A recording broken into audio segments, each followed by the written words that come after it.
गांदरबल के गडोरा में government college of physical education में हफ्ते तवील दूसरे एडिशन का स्पोर्ट्स फेस्टिवल इख्तिताम पजीर हुआ, जिसका इफ्तिताह chief secretary doctor Arun Kumar Mehta ने किया था। स्पोर्ट्स फेस्टिवल का इनेकाद तलबा को अपनी सलाहियतों के इजहार के लिए एक प्लेटफॉर्म फराहम करने के मकसद से किया गया। इस मेले में सूबे कश्मीर के 37 कॉलेजों के 5000 तलबा ने शिरकत की।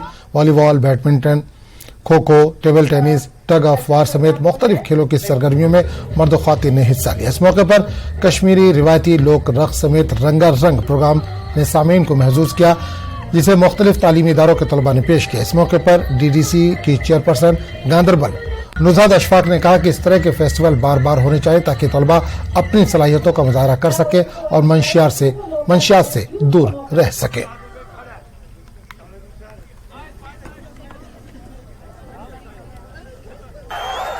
रहा है कि जैसे कि हमारे सोसाइटी में आजकल जो है कश्मीर में ड्रग्स पे जो है ज्यादा से ज्यादा जो केसेस आ रहे हैं हमें, तो मैं ये कहना चाहूंगी कि अगर आप अपने बच्चों को स्पोर्ट्स फेस्टिवल में या स्पोर्ट्स की तरफ आप उनको इन्वॉल्व करेंगे तो जो सोसाइटी की क्राइम रेट है वो कम होगी। तो मैं ये भी कहना चाहूंगी कि खासकर लड़कियों के लिए बहुत अच्छा प्लेटफॉर्म मिल रहा है कि अपना टैलेंट दिखाने के लिए। और फेस्टिवल में पार्टिसिपेट करने के लिए जिसमें बहुत सारे डिसिप्लिन हमारे थे मैन और वुमेन को मिला के, जिसमें फुटबॉल था, वॉलीबॉल था, हैंडबॉल था, रूफ था, तो इन सब को मिला के पूरे कॉलेज के प्रोविंस जो है प्रोविंशियल लेवल के कॉलेज जो है जिन्होंने इसमें पार्टिसिपेट किया।